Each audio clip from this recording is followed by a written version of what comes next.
Bersama saya Zawaz Yusof dalam rentasan berita dan antara paparan utama edisi 1274 malam ini. Daripada kita semula fitnah lama, baik tolong rakyat. Pemimpin PN Koyak Rabak gelombang hitam gagal. Siapa yang memudaratkan demokrasi?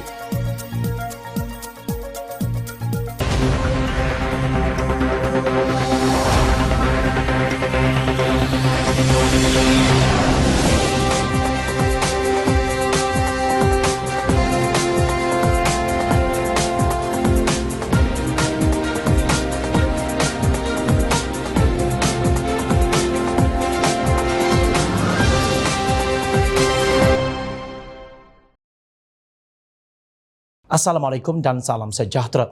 Perdana Menteri Datuk Seri Anwar Ibrahim mengambil keputusan untuk tidak menerima gaji sebagai Perdana Menteri bagi menyelami nasib rakyat yang sedang kesusahan. Komitmen ini disertai oleh anggota Jemaah Menteri yang bersetuju memotong gaji sebanyak 20% sehingga kedudukan ekonomi negara kembali kukuh.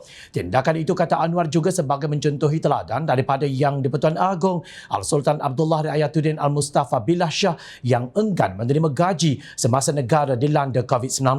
Melalui penjimatan ini, kita dapat menjimatkan sekitar 2 juta ringgit setahun, katanya dalam perbahasan di Dewan Rakyat pagi tadi. Menurut pengerusi Pakatan Harapan itu, kerajaan juga bersetuju untuk tidak menaikkan tarif elektrik kepada semua pengguna domestik dan para pengusaha mikro, kecil dan sederhana PMKS seperti restoran, bengkel kecil, kedai runcit, petani dan pekebun. Berdasarkan rangka kawasan liar industri elektrik, kenaikan kos bahan api sepatutnya dilepaskan kepada semua pengguna melalui kenaikan tarif elektrik. Jemaah Menteri bagaimanapun telah membuat keputusan supaya tarif bagi semua pengguna isi rumah domestik dan perniagaan PKS tidak akan dikenakan sebarang kenaikan tarif menjelang 1 Januari 2023, tegasnya. Tindakan ini akan menyebabkan kerajaan menanggung subsidi lebih 10 bilion ringgit bagi tempoh 6 bulan pertama. Bagaimanapun beliau menegaskan hanya syarikat besar dikenakan kenaikan.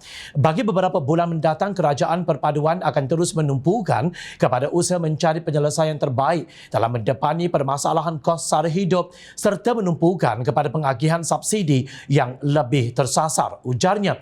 Untuk itu, penjawat awam grade 11 hingga grade 56 negara bakal menikmati bayaran kenaikan gaji tahunan KGT tambahan khas sebanyak RM100. Anwar berkata kerajaan perpaduan amat berterima kasih di atas kesungguhan tidak berbelah bahagi anggota awam dalam menyampaikan perkhidmatan terbaik kepada rakyat.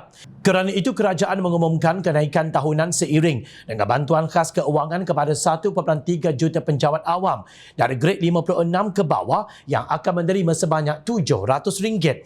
Tidak dilupakan, kira-kira 1 juta pesara kerajaan akan menerima bantuan khas sebanyak RM350. Kerajaan memang silih berganti tetapi penjawat awam kekal setia dan dedikasi demi negara, kata Anwar. Beliau juga memberi jaminan bahawa bantuan tunai rakyat yang dilaksanakan selama ini akan kekal diteruskan dalam era pentadbiran kerajaan perpaduan. Bantuan tunai rakyat BTR Fasa 1 akan dihulurkan lebih awal, iaitu pada Januari 2023 berbanding Mac pada tahun ini. Bayaran Fasa 1 ini akan memanfaatkan hampir 9 juta penerima dengan peruntukan 2 bilion ringgit melibatkan kadar RM300 bagi setiap isi rumah dan RM100 untuk penerima bujang. Belum sampai sebulan, kerajaan perpaduan telah memulakan langkah untuk membantu meringankan beban yang ditanggung rakyat. Tetapi apa yang dilakukan oleh pembangkang? Mereka seolah-olah tidak dapat berganjak daripada sindrom penyakit khianat yang bertujuan untuk memburukkan Anwar dan seterusnya menghakis kepercayaan rakyat kepada kerajaan Yang di-Pertuan Agong ini.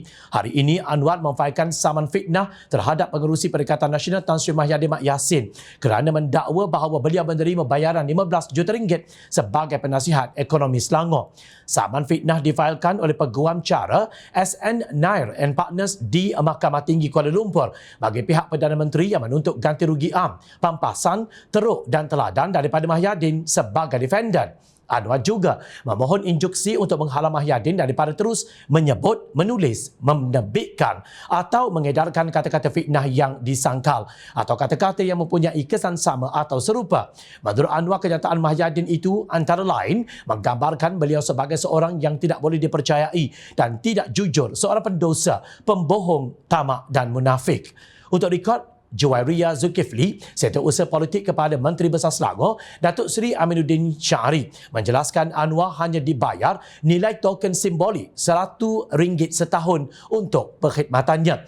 Bagi yang takut kepada dosa memfitnah, sila buka rekod rasmi dalam handset Dewan Undangan Negeri Selangor. Selain mengitar semula fitnah lama, bayaran RM15 juta yang tidak wujud, Pimpinan Perikatan Nasional juga membangkitkan mengenai pengampunan beliau yang diberi pada Mei 2018 oleh Yang di-Pertuan Agong ketika itu Sultan Muhammad Kelima. Justru Anwar mengulangi kenyataannya bahawa beliau tidak pernah memohon pengampunan kerana kesalahan yang sudah disabitkan.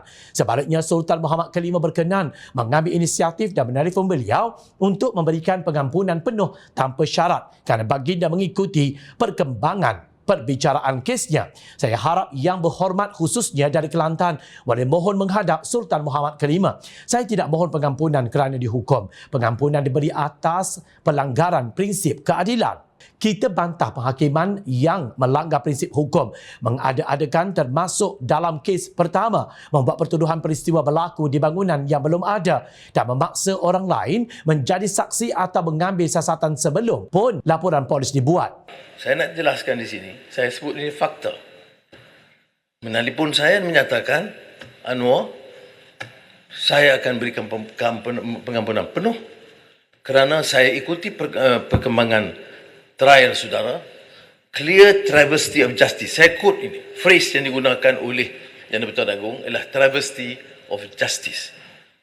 Pelanggaran prinsip keadilan. Dan oleh demikian, saya akan memberi pengampunan penuh sesegera mungkin. Jelas Anwar, Presiden Keadilan itu berkata PAS didakwa memainkan persepsi pembebasannya kerana permohonan pengampunan daripada Yang di-Pertuan Agong. Bukannya para pembenci ini memikirkan bagaimana cara untuk menolong rakyat di negeri-negeri yang mereka menjadi pemerintah. Sebaliknya, tidak habis-habis mereka berfikir bagaimana hendak menjatuhkan kerajaan pilihan rakyat dan Yang di-Pertuan Agong. Adakah mereka fikir malaikat Atid sudah berhenti membuat catatan kejahatan mereka kerana kononnya mereka berstatus ustaz, ulama dan tuan guru? Sama-samalah kita mengisafi amaran Allah Subhanahu Wa Taala dalam firman-Nya bahawa di akhirat nanti anggota badan akan berbicara dan menjadi saksi perbuatan jahat seseorang. Seperti dalam surah Ar-Rahman ayat 41, terjemahannya berbunyi begini: orang-orang yang berdosa dapat dikenal dari tanda-tandanya, lalu dipegang dari atas kepala dan kakinya serta diseret ke neraka. Wallahu a'lam. Setiausaha Agong PAS Datuk Seri Taqiyuddin Hassan berkata pihaknya berpendapat secara umumnya undi percaya sepatutnya tidak perlu dibawa kerana Yang di-Pertuan Agong telah pun melantik Datuk Seri Anwar Ibrahim sebagai Perdana Menteri di bawah perkara 43/2 di dalam perlembagaan mengikut budi bicara Yang di-Pertuan Agong. Dan Perdana Menteri selepas dilantik, dia telah membentuk kerajaan. Jadi apa perlu lagi dibawa satu usul kepercayaan kepada Perdana Menteri? Melainkan hasrat Perdana Menteri untuk dia membuktikan berapa sokongan terhadap dia. Simple majority ke, two-third majority ke dan sebagainya. Katanya dalam sidang media di Parlimen Isnin lalu. Menurut laporan sidang harian, Taqiyuddin juga berkata keputusan pembangkang untuk tidak mengambil bahagian dalam pengundian usul undi percaya terhadap Perdana Menteri Isnin lalu kerana tidak mahu terlibat mengundi dokumen yang tidak sah. Beliau mendakwa memorandum persefahaman MOU yang ditandatangani antara parti gabungan kerajaan perpaduan itu juga bercanggah dengan perkara 49A Perlembagaan Persekutuan selain tidak mempunyai roh. Maknanya, apa yang dibuat ini bercanggah dengan perlembagaan. Mengundi dengan memaksa adalah satu percanggahan dengan undang-undang dan perjanjian ini terbatal, katanya. Pada petang Isnin, Timbalan Perdana Menteri Datuk Seri Fadilah Yusof membentangkan usul percaya terhadap Anwar Ibrahim. Keabsahan Anwar sebagai Perdana Menteri kemudiannya terbukti apabila usul undi percaya terhadapnya diluluskan sebelah suara di Dewan Rakyat kerana Perikatan Nasional tidak mengundi. Persoalan yang dibangkitkan oleh Taqiyuddin di luar Parlimen sebenarnya sudah dijawab oleh Menteri di Jabatan Perdana Menteri, Undang-Undang dan Reformasi Institusi, Datuk Seri Azalina Osman Said. Menurut Azalina, dokumen tersebut adalah perjanjian yang melibatkan parti di dalam kerajaan perpaduan, iaitu Pakatan Harapan, Barisan Nasional, Gabungan Parti Sarawak, Gabungan Rakyat Sabah dan Warisan. Tidak ada kena-mengena dengan Perikatan Nasional, ujarnya. Beliau berkata hanya kerana Taqiyuddin adalah ahli parlimen pembangkang, tidak semestinya kerajaan tidak boleh mempertahankan diri. You would say we're not democratic. you you want- are behaving in very undemocratic manner. Yeah, you ask me. You Up ask to us you. to defend, we defend. Up to you. Up to Takkan you. we You cannot want to defend. reply or not? Just because you are opposition doesn't mean we as government cannot defend ourselves. Kota Baru. Let me defend. Kota You Baru, have saya bukan already lawyer got pun tahu, you tak 13 faham. You have already got 13 speakers to raise. This is my floor. Let me You speak ask lah. me whether I want you to reply or not. Yeah, I say, then you up sit to down you. lah. Let me Up to defend. you. You want if to you reply keep or not? standing, Up to you. how am I going to answer if you keep standing up? Ni Parlimen Amerika kan ni? Why you ask me? I Ask ask you me. because you ask me. Parlimen Amerika kan ni? You want me to answer or Why? not? It's up to you. You want me to answer, I answer. Okay, I answer. Then when I answer, you sit down. When I sit down, then you stand up. That's how you should do it. Ujarnya, tak kala Taqiyuddin asyik berdiri untuk menyampuk apabila Azalina cuba menjelaskan mengenai MOU. Maksudnya, kamu kata kami tidak demokratik. Kamu yang berkelakuan sangat tidak demokratik. Azalina meminta Taqiyuddin duduk ketika beliau hendak menjawab pertanyaannya. Beliau seterusnya menjelaskan MOU adalah antara parti utama yang menandatanganinya seperti dalam dokumen tersebut. 148 ahli parlimen melalui parti politik. Kita tak semesti maklum pada masyarakat atau publik, tegasnya.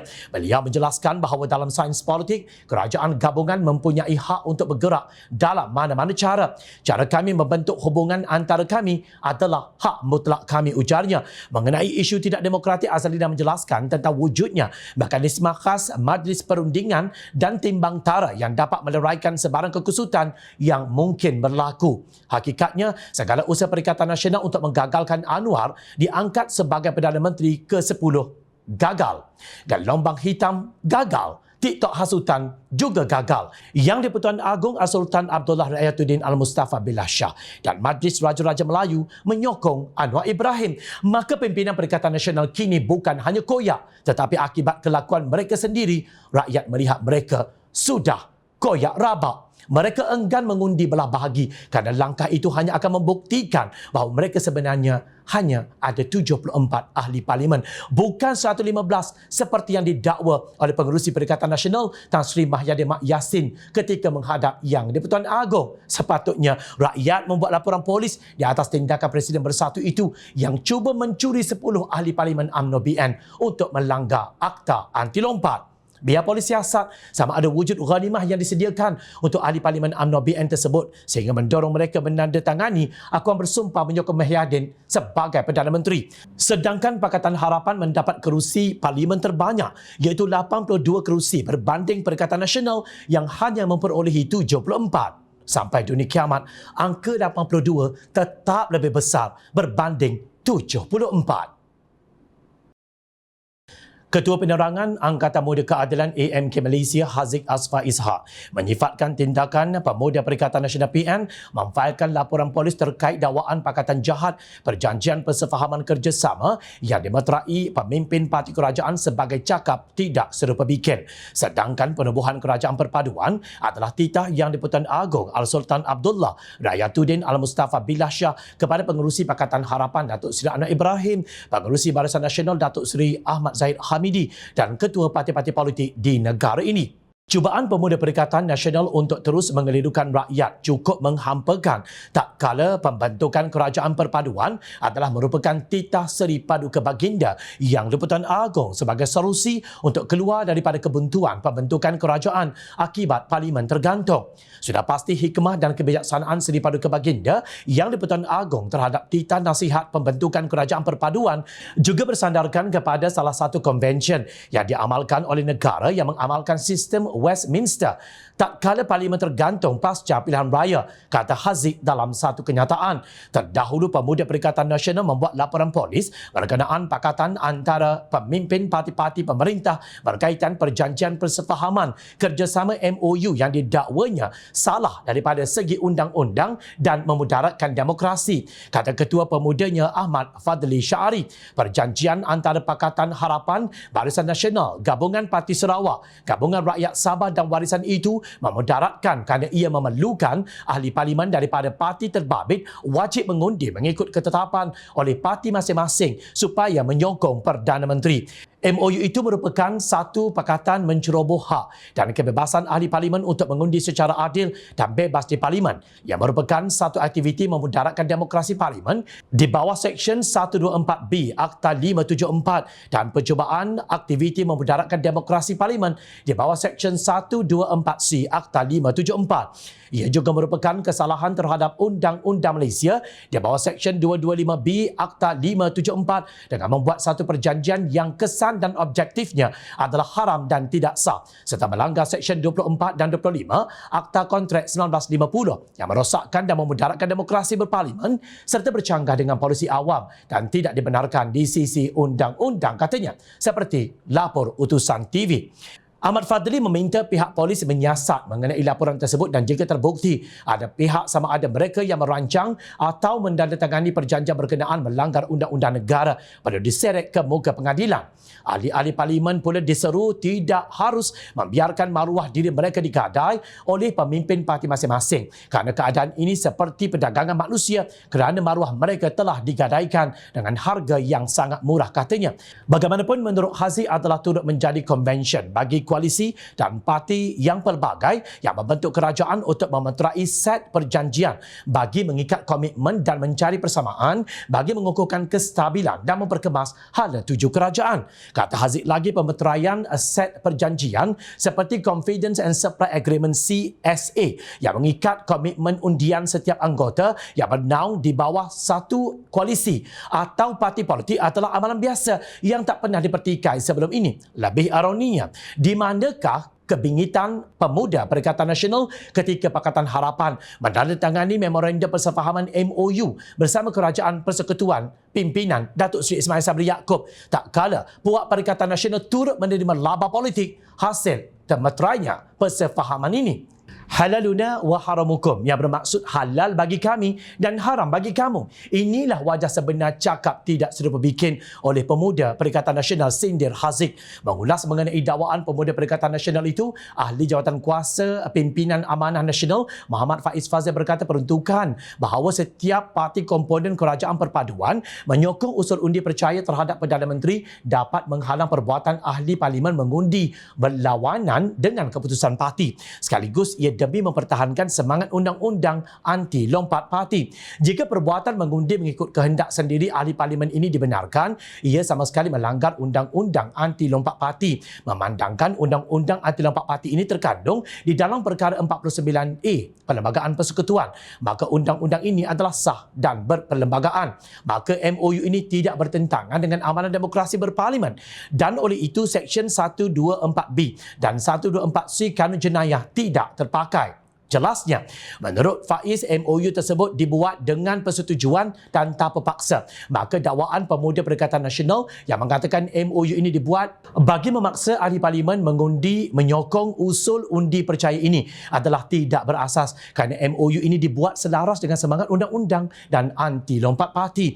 Memandangkan undang-undang anti lompat parti ini sah di sisi undang-undang, maka tiada pelanggaran Seksyen 24 Akta Kontrak kerana objeknya tidak melanggar polisi awam atas alasan MOU ini dibenarkan undang-undang, ujar Faiz. Berpendapat MOU dan usul undi percaya ini penting bagi menjamin kestabilan politik yang menjadi persoalan pokok dalam pentadbiran negara sejak langkah Sheraton pada hujung Februari 2020 yang dilakukan oleh Perikatan Nasional. Faiz menegaskan bahawa kestabilan politik penting untuk memastikan pemulihan ekonomi dapat dibuat, terutama membina semula keyakinan pelabur asing ke dalam negara. Beliau membangkitkan bagaimana langkah Sheraton telah menyebabkan kemerosotan ekonomi kepada negara sehingga nilai ringgit jatuh teruk yang memberi kesan kepada poket dan perut rakyat akibat kenaikan harga barang dan kos sara hidup. Masalah pekerjaan dan gaji adil masih menghantui golongan muda yang perlu penyelesaian segera. Maka kestabilan politik adalah kunci kepada langkah pemulihan ini, katanya. Jika dilihat daripada data-data yang boleh diakses oleh rakyat sama ada oleh Jabatan Statistik Malaysia DOSM atau tradingeconomics.com dan lain-lain, jelas yang memudaratkan negara ialah Kerajaan Perikatan Nasional. Sejak bersatu secara biadab membelakangkan mandat rakyat dan merampas kuasa menerusi langkah Sheraton sehingga terbentuknya kerajaan tebuk atap, bernama Perikatan Nasional Negara semakin menuju kehancuran. Mungkin pemimpin Perikatan Nasional tidak sedar kerana ada di antara mereka yang mendapat jawatan dan gaji bertaraf menteri tetapi tak buat kerja apapun. Selain itu, yang menggantung nadi demokrasi iaitu Parlimen bukankah pengerusi Perikatan Nasional Tan Sri Mahyadi Mat Yassin? Kamu yang makan nangka, kamulah yang kena getahnya. Mengapa menuding jari kepada orang lain? Jangan ingat rakyat bodoh. Segala langkah sumbangmu itu, rakyat sentiasa memerhati. Teruskan bersama kami di Jom Channel dan layar reporter jomchannel.net untuk mendapatkan berita politik tanah air. Saya Zawaz Yusof. Terima kasih. Assalamualaikum. Salam sejahtera. Jumpa lagi.